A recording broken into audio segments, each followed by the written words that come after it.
Deputy Mayor Fabien Levy is the highest-ranking Jewish official in the Adams administration. So who better to talk about the idea that the mayor has decided to open an office to combat anti-Semitism?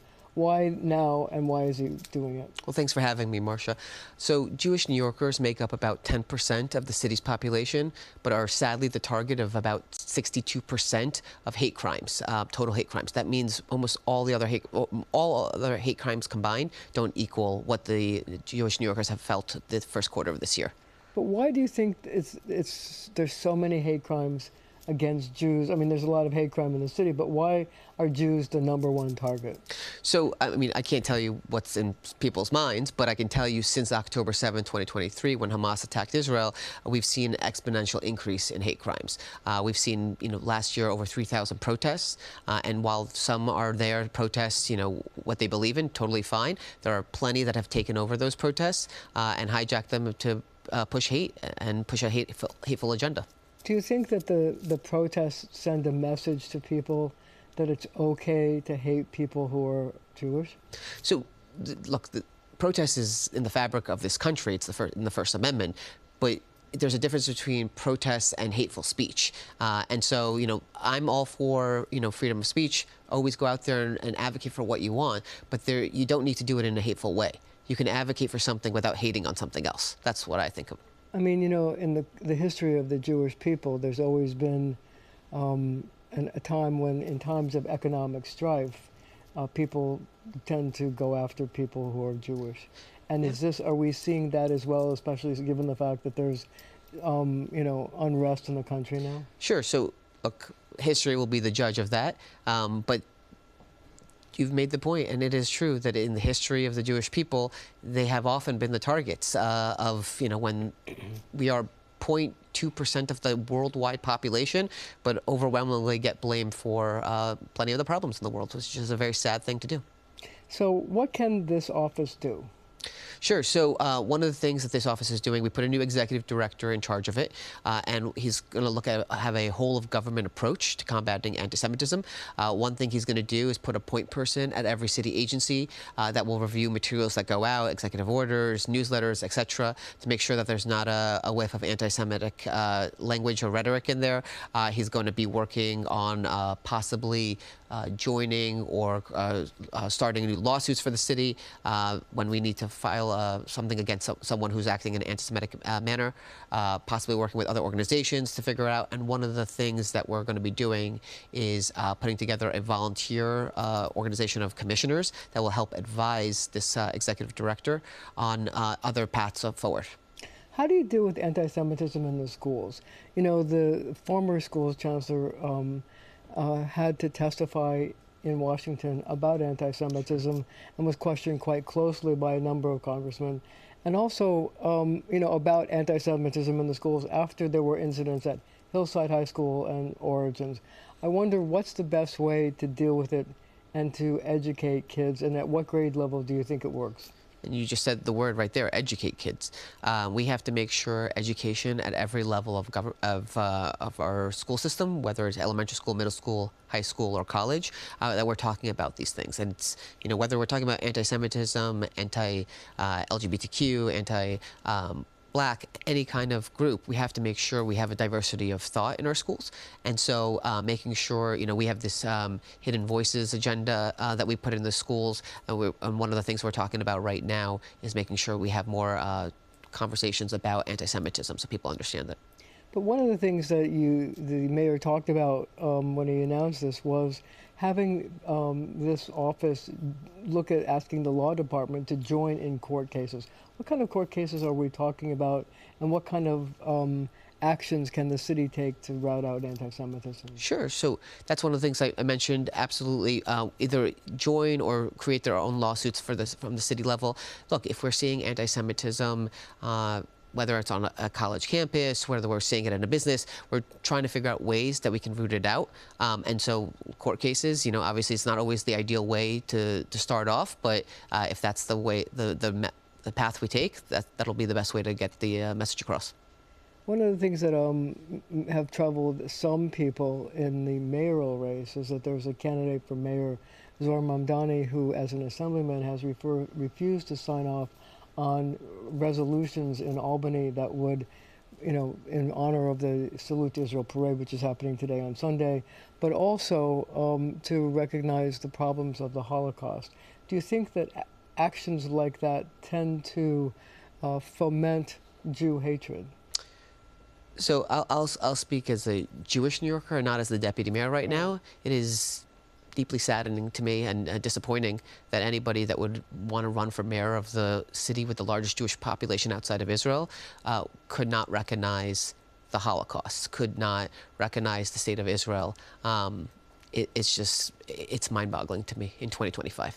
So another thing I'd like to talk to you about is, a lot of people at the protests supporting the right of Palestine are wearing keffiyehs or masks so you can't tell who they are. The state recently passed a masks law. I wonder if you think it goes far enough, because what this mask law does is it says we will add an extra crime if you're convicted of a felony having to do with any other kind of incident. Does that go far enough, or should masks be banned at some of these protests? So Mayor Adams has been abundantly clear, while we're appreciative of the state for taking some action, we think we can go further. Look, everyone has the right to peaceful protests, but when you're using a mask to cover while you push hate or violence or whatnot, which many of these folks have been doing, it's very sad. That is a crime, and so we're looking at talking with the city council, our partners in the city council, to come up with a law to ban masks that are not for medical use and stuff like that at protests. So, as a deputy mayor, but also as somebody who has strong identification to the Jewish community, if you could talk to people who have this desire to hurt Jews, what would you say to them? What would you try to do to convince them that this is wrong? I think people have a misconception of Judaism and the state of Israel, quite honestly. My mother was born in Iraq, my father was born in Iran. We are Jewish, though, as far back as anyone can tell. Everyone that lives in Israel does not look your complexion, Marcia. There are plenty that are of my complexion, that they were kicked out of different countries in the Middle East and in other places, and that was the only home that they could find. My mother, after she was 2 years old and was kicked out of Iraq for her Jewish identity and had to go to Israel. Generations of other families, I had family that was born in Georgia, the country, and was kicked out for their Jewish religion and had to move to Israel. No one, the Jewish community, the Jewish faith is about service. It's about love. It's about acceptance. Like, the reason why I always talk about why I became a deputy mayor, why I became city government, any kind of government, quite honestly. There's a Jewish tenet called Tikkun Olam, which basically roughly translates to repairing the world. And so we all have a small piece in making the world a better place. Deputy Mayor Fabien Levy is the highest-ranking Jewish official in the Adams administration. So continuing our conversation about anti-Semitism, I wonder if it's exacerbated by the fact that there are still people who deny that the Holocaust ever happened. Yes, it's a simple answer, absolutely. If you can't objectively just see go to a museum. We believe in education. Go to a museum. There's the Jewish Children's Museum. There's the Jewish Museum. There's the Holocaust Museum. There's so many different ways to see the sad, sad history of what happened at the Holocaust. Do you think that there's like blatant anti-Semitism and a more subtle anti-Semitism, or is it just that we see this manifestation that, you see somebody who is overtly Jewish and you want to attack them, like you see a lot of it in some of the more religious communities in Brooklyn and other places? Sure, there could be micro aggression towards the Jewish community, just like there could be microaggression against any community. Absolutely. It could be something as little as, when people talk about, Jews control the media or government or stuff like that. Those kind of things actually, little by little, they equate to the anti-Semitism that we see on the streets. So you've had experience in working for a lot of politicians and in a lot of campaigns, helping to get their message out. Do you think that in this time of social media, Is it easier to cut through the noise or harder to cut through the noise? So that's actually one of the things when the mayor promoted me to this role was to look at all the different ways we can communicate out with the public. And so if you've noticed, one of the things, we still do our traditional press conferences, we do with our interviews here, I enjoy this very much, but we have to think about different ways to get the message out. So we are getting, we do podcast interviews a lot more with influencers, we do TikTok video, or Instagram video, Instagram live videos. We started a text messaging app, we have a newsletter that goes out. The mayor tried his own podcast. There's a bunch of different ways to get the message out, and so we have to be constantly adapting, quite honestly. So what you're saying is it's more difficult to cut through all the noise that's going on. Yeah, I mean, now that everyone has a microphone, every phone is a microphone out for citizen journalists, as they put it. Save us. But since there's just so much more information out there, you need to make sure you're getting your message out directly to the 8.5 million New Yorkers that call the city home. So, former Deputy Mayor Mira Joshi described you as New York City's, and I quote, "fiery, formidable, Flack Fabien." Okay. And others have praised your work ethic when you were named Deputy Mayor. Where does this work ethic come from? I mean, you're a hard worker. Why? It's from my parents. Like I said earlier, my parents were born in the Middle East. They have a strict work ethic. I remember I was very good at math as a kid in school. And I once got a 98 on a test.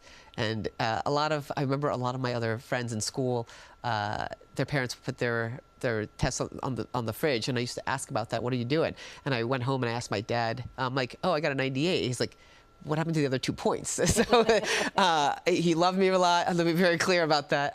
But he wanted us to, work hard because he knew it was very hard to succeed. And so, especially as immigrants, they had to work very hard to succeed. So, what do you have role models?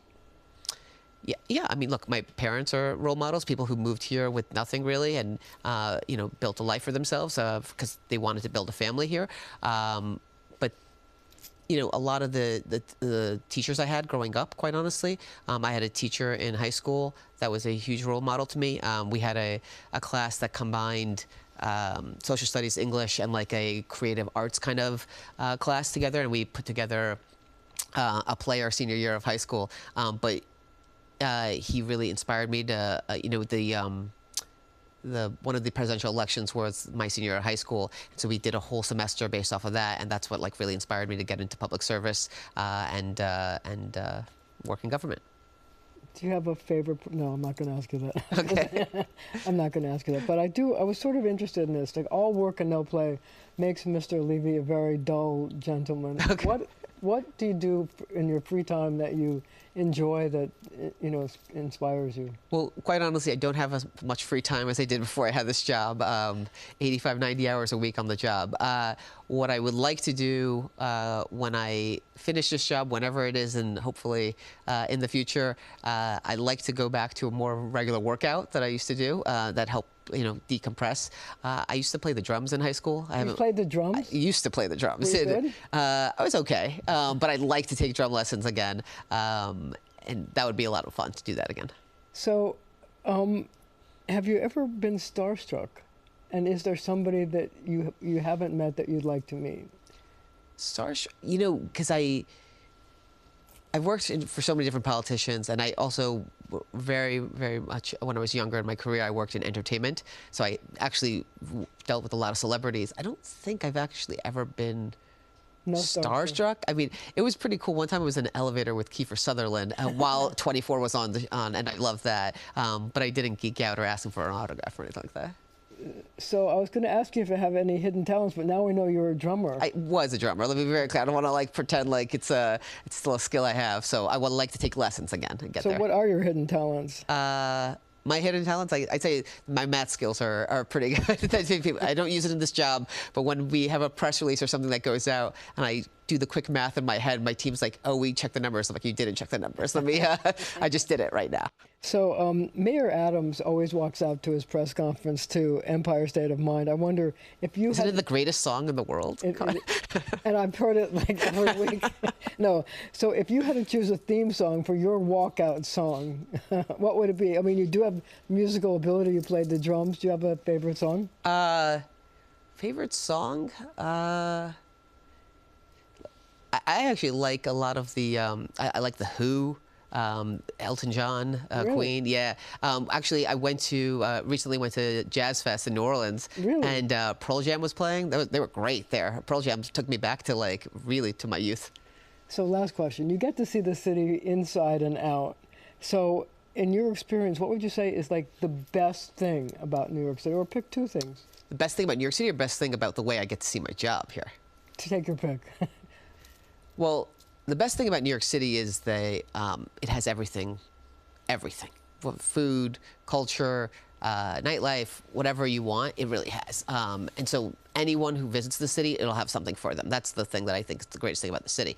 But the thing that I really love about this job is that you're seeing the city in a way you would have never seen it before. I don't care how much money you have, how rich you ever become, there's things you see in this job that are good and bad that you would never get to see if you didn't have this job.